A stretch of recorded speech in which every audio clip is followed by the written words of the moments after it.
So welcome back students to my video. Students, आज के इस वीडियो में हम लोग पढ़ने जा रहे हैं प्रेजेंट इंडेफिनिट टेंस।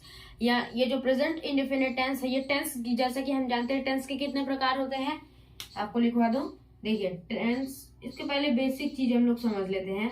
टेंस क्या होता है, टेंस पता होगा आप सबको। तो देखिए टेंस में क्या होता है, ये अब टेंस के कितने प्रकार होते हैं। एक होता है प्रेजेंट टेंस। कौन सा tense? Present tense, past tense और फ्यूचर टेंस। इसको इरेज कर दो, ये नहीं होता है FU, ये फ्यूचर टेंस लिखा है। ठीक, क्या होता है? प्रेजेंट, पास्ट और फ्यूचर, ये टेंस होते हैं। प्रेजेंट मतलब जो चल रहा है, पास्ट जो बीत चुका है, और फ्यूचर जो आने वाला है। ठीक, तो ये होते हैं टेंस के प्रकार। मगर इन तीनों में भी टेंस के ये जो प्रेजेंट टेंस है, पास्ट टेंस है, फ्यूचर टेंस है, इनके अंदर भी इनके भी टाइप्स होते हैं। प्रेजेंट टेंस के present indefinite, continuous, perfect, perfect continuous. Past में भी यही होता है, past continuous, past perfect, past indefinite, past perfect continuous. Future में भी यही होता है। तो आज हम लोग इसी में पढ़ेंगे प्रेजेंट इंडेफिनिट टेंस की, यानी कि जो ये पहला प्रेजेंट का पार्ट है, प्रेजेंट टेंस का पहला पार्ट किसे कहते हैं? प्रेजेंट इंडेफिनिट टेंस को। ठीक, तो हम लोग आज प्रेजेंट इंडेफिनिट टेंस को ही पढ़ने वाले हैं। तो चलिए आज के इस वीडियो को आप देखते रहिए।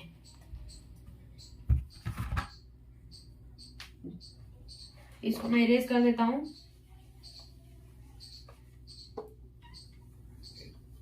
ठीक, देखिए प्रेजेंट इंडेफिनिट टेंस की हम लोग पहले पहचान जान लेते हैं। ठीक, कैसे हमको पहचान में आएगा ये चीज, पहले हम पहचानेंगे तभी ना बना पाएंगे वाक्य। देखिए अगर किसी सेंटेंस के लास्ट में आपको, अगर बोर्ड एग्जाम में आप दे रहे हैं तो आपको अगर हिंदी टू इंग्लिश ट्रांसलेट करने को देगा, तो देखिए किसी भी वाक्य के अंत में ता, ते, ती के बाद है, हो आता है, उसे हम लोग क्या कहते हैं? Present indefinite tense. जैसे फॉर एग्जाम्पल यहाँ पे मैं लिख देता हूं, राम स्कूल जाता है। ठीक, हमारे पास ये है, राम स्कूल जाता है। तो यहाँ पे देखिए हम लोगों ने पहचान में क्या पढ़ा था?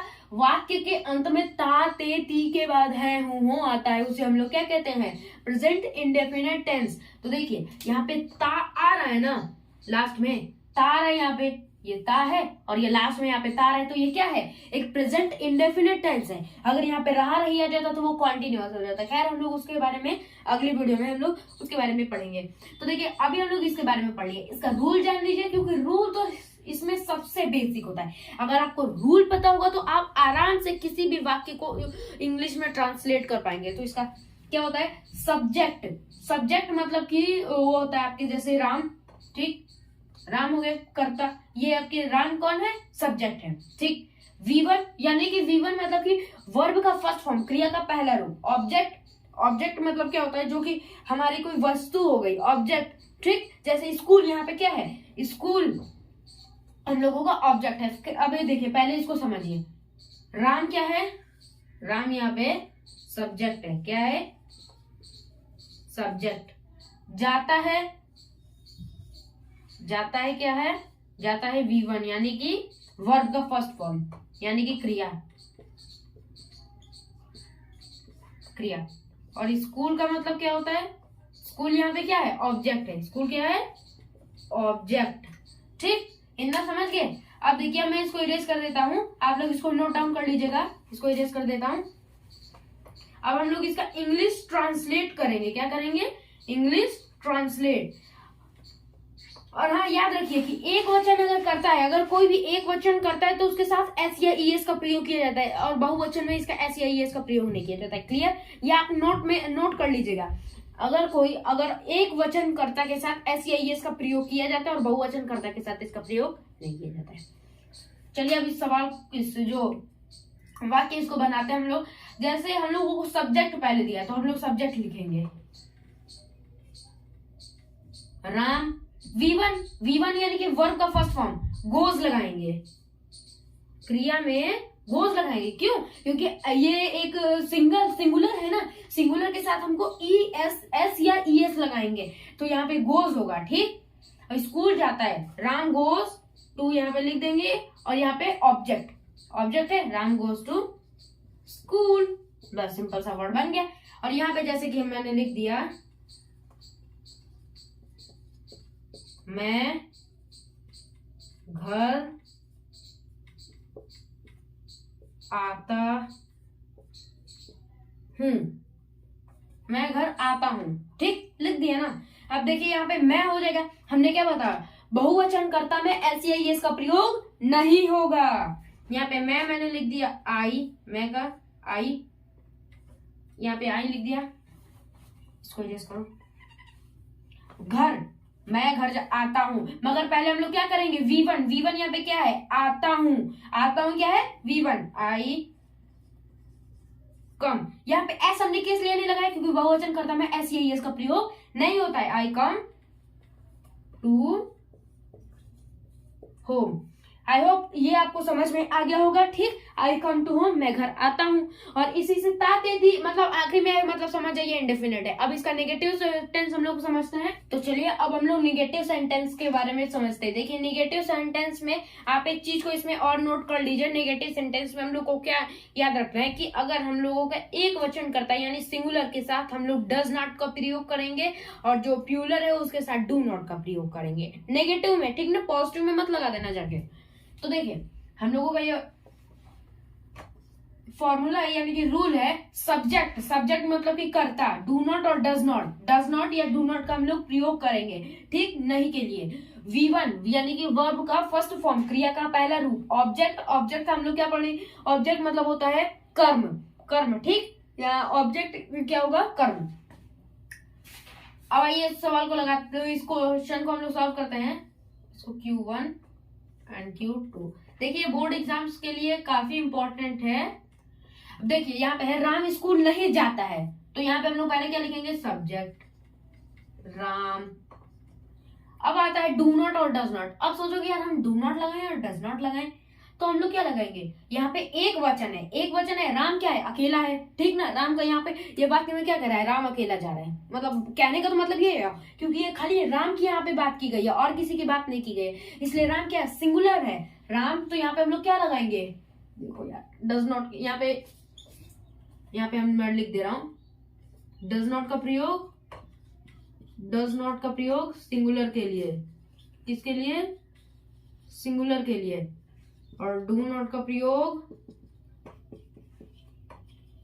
प्लूरल के लिए, ठीक। तो हम लोग क्या करेंगे, डज नॉट का प्रयोग करेंगे, Ram does not go to school. हमने यहाँ पे गोज क्यों नहीं लगाया, क्योंकि यहाँ पे गोज नहीं लगाया जाता, नेगेटिव सेंटेंस में आपको ऐसे ही इसका प्रयोग नहीं होता है, ठीक।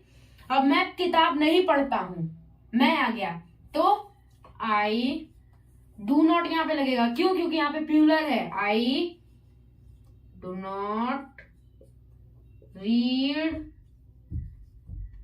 द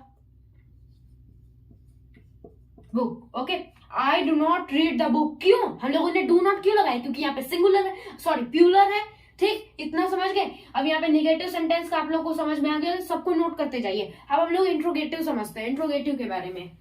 अब देखिए अब हम लोग इंट्रोगेटिव सेंटेंस के बारे में पढ़ते हैं। देखिए इंट्रोगेटिव सेंटेंस में हम लोगों का ये जो रूल होगा, नहीं पहले आप लोग एक काम करिए, एक एग्जाम्पल्स मैं आपको बोल रहा हूँ, ठीक, आप लोग इसको पहले से वीडियो पॉज करिए और उसको खुद से लगाने की कोशिश करिए। क्या मैं क्रिकेट खेलता हूँ, देखिए यहाँ पे मैं पहले ही रूल बता दे रहा हूँ, ये रूल के अकॉर्डिंग आप लोग एक बार वीडियो पॉज करके लगाइए। रूल बता दे रहा हूँ, डू और does plus subject plus V1 plus object, video pause करिए और उसको लगाइए, क्या मैं क्रिकेट खेलता हूँ। अगर आप अच्छा ठीक है, आपने लगा लिया होगा तो लगा लिया, जिसने लगा लिया, और जिसने नहीं लगाया देखो। देखिए यहाँ पे हम लोगों को क्या करना है, पहले कहा है डू और डज, हम लोग यहाँ पे डू का प्रयोग करेंगे या डज का, प्लस सब्जेक्ट, सब्जेक्ट हमारा क्या है, हमारा सब्जेक्ट जो कि है मैं, V1 फिर ऑब्जेक्ट, ठीक। और यहाँ पे भी वही लगेगा, डू और डज, यहाँ पे डू का प्रयोग किसके लिए होगा, प्लूरल के लिए, किसके लिए, प्लूरल के लिए, और डज का प्रयोग सिंगुलर के लिए, क्लियर। अब देखिए अब इसको हम लोग लगाते हैं। देखिए जैसे कि हमको दिया क्या मैं क्रिकेट खेलता हूं, तो मैं क्या है, मैं है प्लूरल, तो यहाँ पे मैं लिखता हूं क्या पहले दिया है, तो डू लगाएंगे, पहले क्या लगाएंगे, डू, मैं आई, फिर V1 प्ले, प्ले यहाँ पे लिखेंगे, द क्रिकेट। यही तो हुआ। क्या क्या मैं क्रिकेट खेलता हूँ? Do I play the cricket. Cricket क्या है? ऑब्जेक्ट है। ऑब्जेक्ट है नहीं है? क्रिकेट क्या है? ऑब्जेक्ट है। अब देखिए ये वाला हम लोगों का लगे, क्या वह घर जाता है? क्वेश्चन पूछा है, क्या वह घर जाता है? तो यहाँ पे क्या होगा? डज होगा। क्यों? क्योंकि वह क्या है? प्लूरल सिंगुलर है। Does he go to school. ये नोट है, ये पहली बात, ये नोट है, इसको नोट कर लीजिएगा। नोट है इसलिए आप नोट कर लीजिएगा। अब आप लोगों को ये समझ में आ गया होगा। अब देखिए आप लोगों को मैं क्वेश्चंस भी अलग से दूंगा, कुछ 10 क्वेश्चंस आप लोगों को लगाने होंगे। ठीक, इतना समझ गए? अब हम लोग देखिए इंट्रोगेटिव जो सेंटेंस है आप लोगों को समझ गए पूरा। अब एक होता है इंट्रोगेटिव नेगेटिव, इसमें नेगेटिव सेंटेंस का और इंट्रोगेटिव सेंटेंस का ऐड कर देते हैं, अभी मैं आपको बता रहा हूँ। तो चलिए अब हम लोग इंट्रोगेटिव नेगेटिव सेंटेंस के बारे में जानते हैं। इंट्रोगेटिव नेगेटिव सेंटेंस का देखिए क्या होता है। ये जो रूल होता है, रूल देखिए, रूल इसका होता है पहले डू और डज लगेगा, इसमें भी डू और डज लगेगा प्लस सब्जेक्ट जो हम लोगों का करता है। ठीक, ये करता है हम लोगों का, वो लगेगा सब्जेक्ट प्लस नॉट। नॉट इसमें लगा देंगे। यहाँ पे डू और डू नॉट या डज नॉट नहीं लगेगा, यहाँ पे सिर्फ ओनली नॉट लगेगा। ठीक, प्लस V1 हम लोगों का जो वर्ब का फर्स्ट फॉर्म है, प्लस ऑब्जेक्ट। ऑब्जेक्ट जो है यानी कि कर्म। ठीक, ओके। अब देखिए यहाँ पे क्वेश्चन है, क्या वह किताब नहीं पढ़ता है? क्या वह किताब नहीं पढ़ता है? तो देखिए इसका होगा क्या वह किताब नहीं पढ़ता। यहाँ पे वह है तो हम लोग क्या लगाएंगे? डज। क्या लगाएंगे? डज। और क्या है? वह यानी डज ही यहाँ पे सब्जेक्ट का है तो नॉट लगाएंगे। जो कह रहे हैं उसी के अकॉर्डिंग आपको रूल याद होना चाहिए, बस आपके सारे क्वेश्चंस लग जाएंगे। Not, does he not read, यहाँ पे हो जाएगा रीड। क्या हो जाएगा? रीड। वर्ब पूछा है, वर्ब का first form read. Does he not read the book. Simple सी बात, does he not read the book, उसके आगे क्वेश्चन मार्क। देखिए क्वेश्चन मार्क लगा दीजिएगा, नहीं तो नंबर एग्जामिनर काट लेगा। ठीक, does he not read the book. Clear? क्या मैं घर नहीं जाता हूँ? यहाँ पे डू होगा। Do I not go to home. Home है ना? देखिए do I not go to home. क्या मैं घर नहीं जाता हूँ? Do I not go to home. यहाँ पे हो जाएगा नॉट लग रहा है। ठीक, इसे हम लोग कहते हैं इंट्रोगेटिव नेगेटिव सेंटेंस। ठीक ना, इसे भी आप लोग याद रखिएगा, इससे क्वेश्चंस आते हैं। ठीक, अगर आपको ये वीडियो पसंद आएगी तो लाइक कीजिए, शेयर कीजिए, सब्सक्राइब कीजिए। आपको इसके क्वेश्चंस की है जो लिंक आपको PDF में आपको नीचे डिस्क्रिप्शन में मिल जाएगी। Thank you.